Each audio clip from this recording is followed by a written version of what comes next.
Hello दोस्तों, हमारे YouTube channel में आपका स्वागत है। आज हम आपके लिए यहाँ स्पेशल इंडियन आर्मी अग्निवीर के लिए 30 प्रश्नों को लेकर आई हूँ, जो पिछले वर्षों में कई बार पूछा गया है, जिसमें से 15 सामान्य ज्ञान और 15 सामान्य विज्ञान के रहने वाले हैं।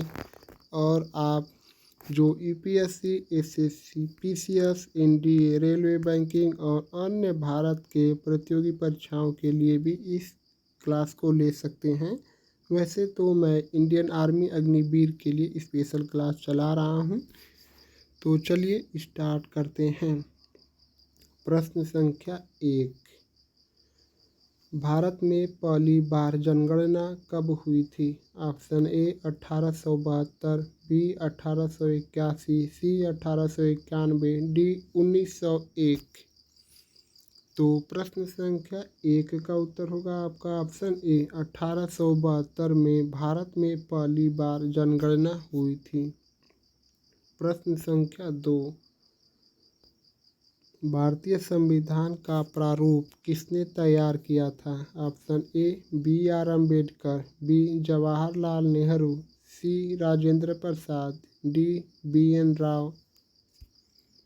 तो प्रश्न संख्या 2 का उत्तर होगा आपका option D, B N Rao ने। भारतीय संविधान का प्रारूप बी एन राव ने तैयार किया था।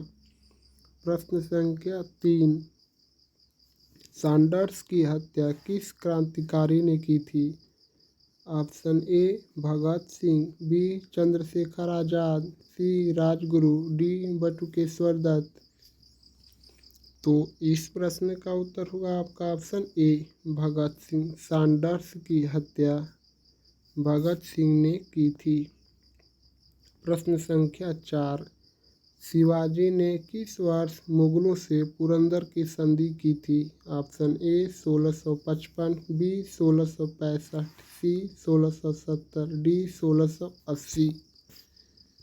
तो इस प्रश्न का उत्तर होगा आपका ऑप्शन बी, सन 1665 में। शिवाजी ने 1665 ईस्वी में मुगलों के साथ पुरंदर की संधि की थी। प्रश्न संख्या 5, किस भारतीय महिला को नाइटहुड की उपाधि दी गई थी? Option A Sarojini Naidu, B Mother Teresa, C Annie Besant, D Kamala Devi Chattopadhyay. तो इस प्रश्न का उत्तर होगा आपका ऑप्शन ए सरोजनी नायडू। सरोजनी नायडू पहली भारतीय हैं जिसे नाइटहुड की उपाधि दी गई थी। प्रश्न संख्या 6, वेदों की भाषा क्या थी? Option A Sanskrit, B Prakrit, C Pali, D Brahmi. तो वेदों की भाषा क्या थी? इस प्रश्न का उत्तर होगा आपका ऑप्शन ए संस्कृत। वेदों की भाषा संस्कृत थी। प्रश्न संख्या 7, कौन सा भारतीय राज्य ब्लैक पैंथर के लिए प्रसिद्ध है? Option A Assam, B Karnataka, C Madhya Pradesh, D Paschim Bangal. तो प्रश्न संख्या 7 का उत्तर होगा आपका ऑप्शन बी कर्नाटक। कर्नाटक राज्य ब्लैक पैंथर के लिए प्रसिद्ध है। प्रश्न संख्या 8, किसने दास प्रथा को समाप्त किया था? Option A Firoz Shah Tughlaq, B Alauddin Khilji, C Mohammad bin Tughlaq, D Sher Shah Suri. तो दास प्रथा का अंत किस शासक ने किया था? इस प्रश्न का उत्तर होगा आपका ऑप्शन ए फिरोज शाह तुगलक ने दास प्रथा का अंत किया था। प्रश्न संख्या 9, सबसे पुरानी सभ्यता कौन सी मानी जाती है? तो सभ्यता से ज़रूर एक इंडियन आर्मी में प्रश्न पूछा जाता है, तो आज का प्रश्न देख सकते हैं। सबसे पुरानी सभ्यता कौन सी मानी जाती है? Option A Harappa, B Mesopotamia, C चीनी, डी माया सभ्यता। तो प्रश्न संख्या 9 का उत्तर होगा आपका ऑप्शन बी मेसोपोटामिया, यानी कि सबसे पुरानी सभ्यता मेसोपोटामिया की सभ्यता को माना जाता है। प्रश्न संख्या 10, भारत का मैग्नेटाइट भंडार सबसे अधिक कहाँ पाया जाता है? Option A Jharkhand, B Karnataka, C Chhattisgarh, D Rajasthan. तो इस प्रश्न का उत्तर होगा आपका ऑप्शन बी, कर्नाटक राज्य में। कर्नाटक एक ऐसा भारत का राज्य है जिसमें मैग्नेटाइट का भंडार सबसे अधिक पाया जाता है। प्रश्न संख्या 11, राज्य पुनर्गठन आयोग का अध्यक्ष कौन था? Option A B R Ambedkar, B Fazal Ali, C K M Munshi, D Jawaharlal Nehru.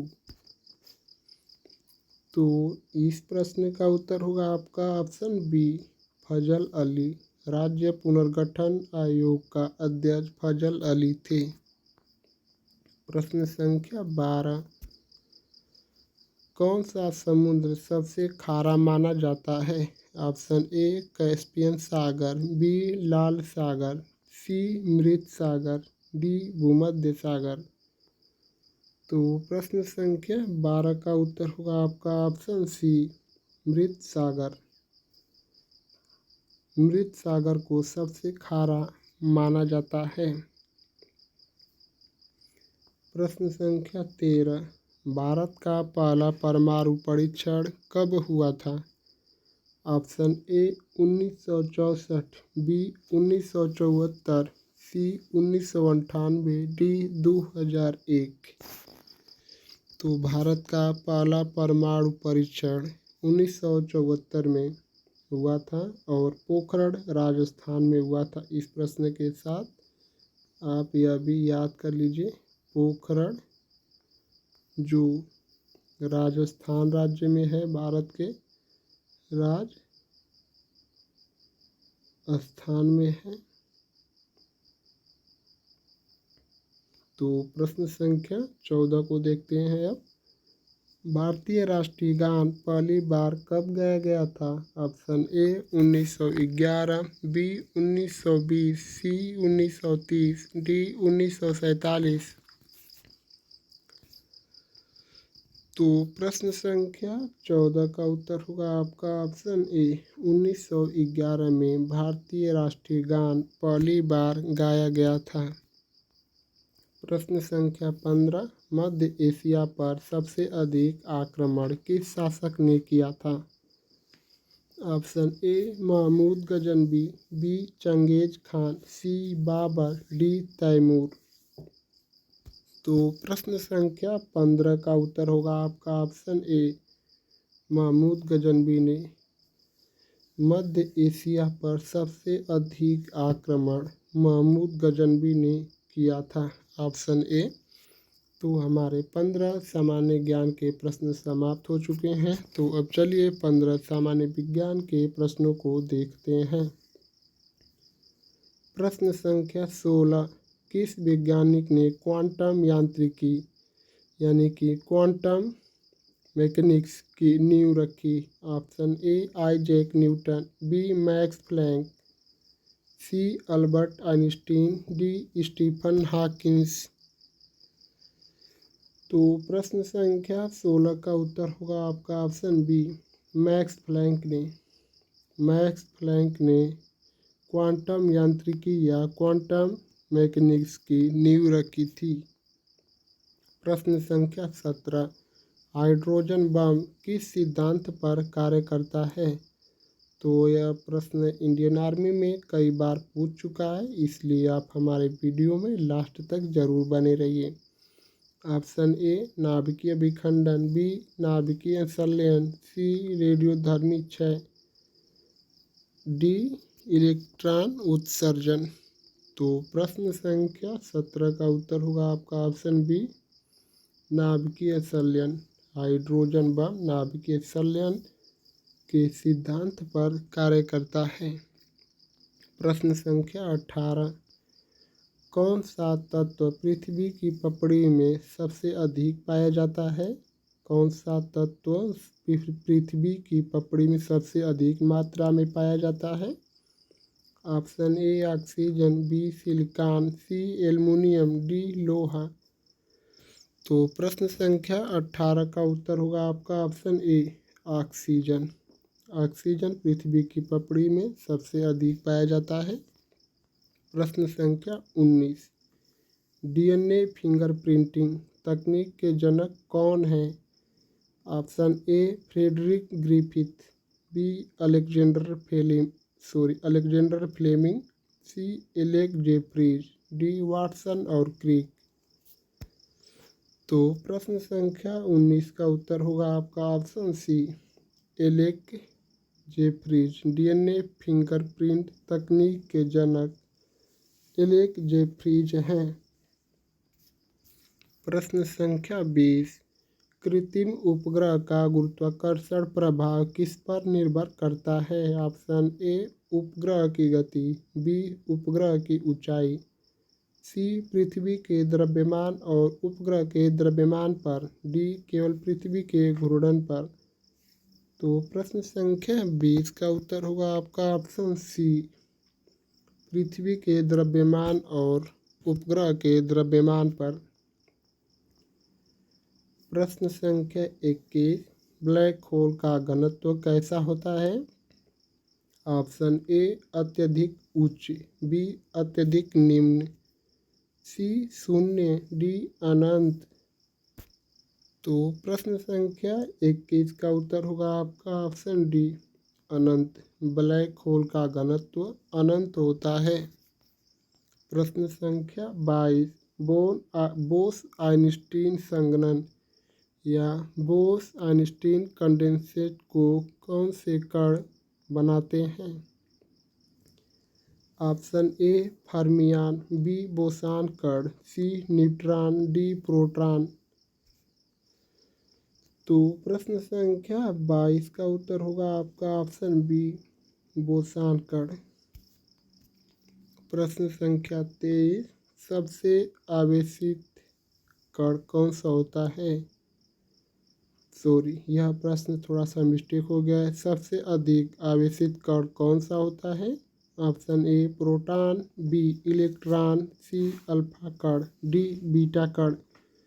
तो प्रश्न संख्या 23 का उत्तर होगा आपका ऑप्शन सी अल्फा कण, यानी कि सबसे अधिक आवेशित कण अल्फा कण होता है। प्रश्न संख्या 24, सुपर कंडक्टर का मुख्य गुण क्या है? ऑप्शन ए उच्च प्रतिरोध, बी शून्य प्रतिरोध, सी अत्यधिक चालकता, डी कोई प्रभाव नहीं।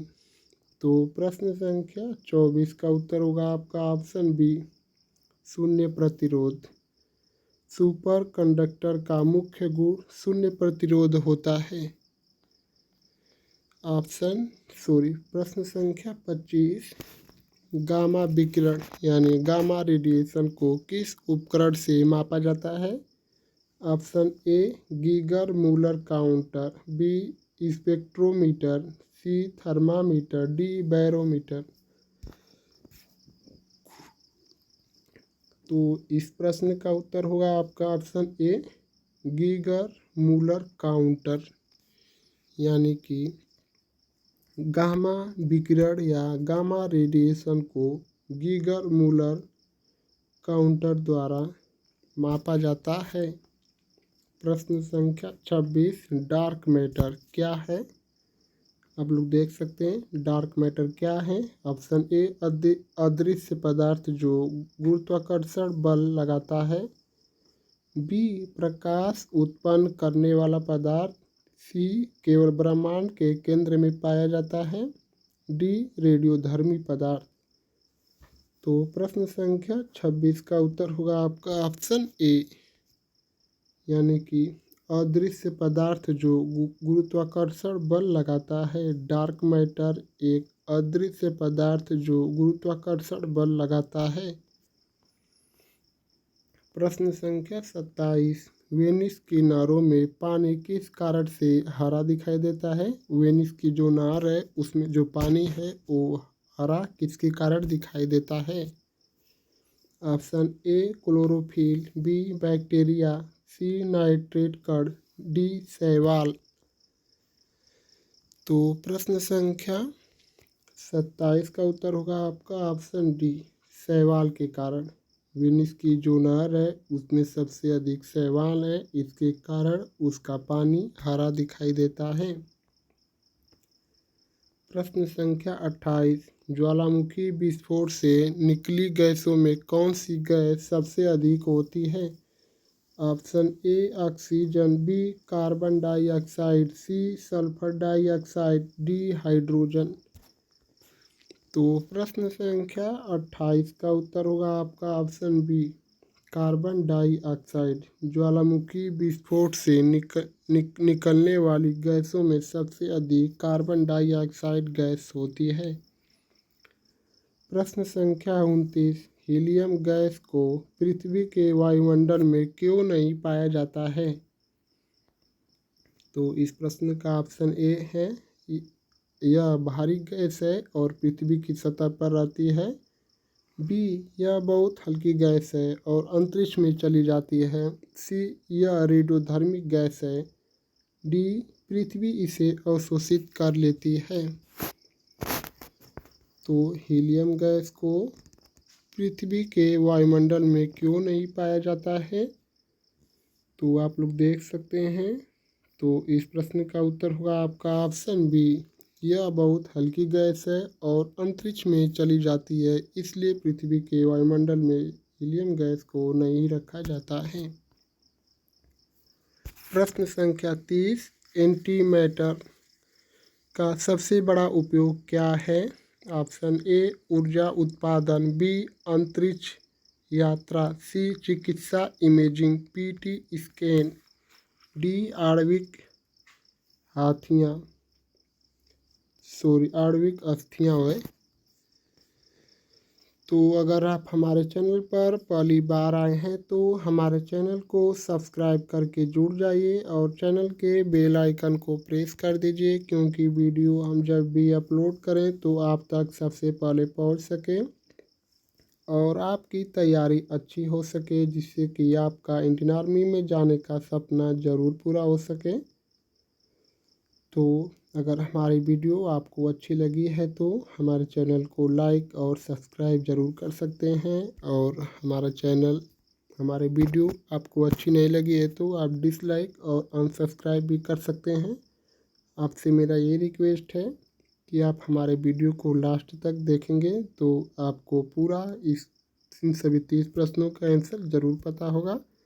और आप यह भी कमेंट करके बताइए कि इन सभी 30 प्रश्नों में से आपको कितने प्रश्नों का जवाब सही पता था। तो प्रश्न संख्या 30 का उत्तर होगा आपका ऑप्शन सी, चिकित्सा इमेजिंग पीटी स्कैन। एंटीमैटर का सबसे बड़ा उपयोग चिकित्सा इमेजिंग पीटी स्कैन में होता है। तो एक सब्सक्राइब ज़रूर कर दीजिए दोस्तों। आप लोग का बहुत बहुत धन्यवाद दोस्तों।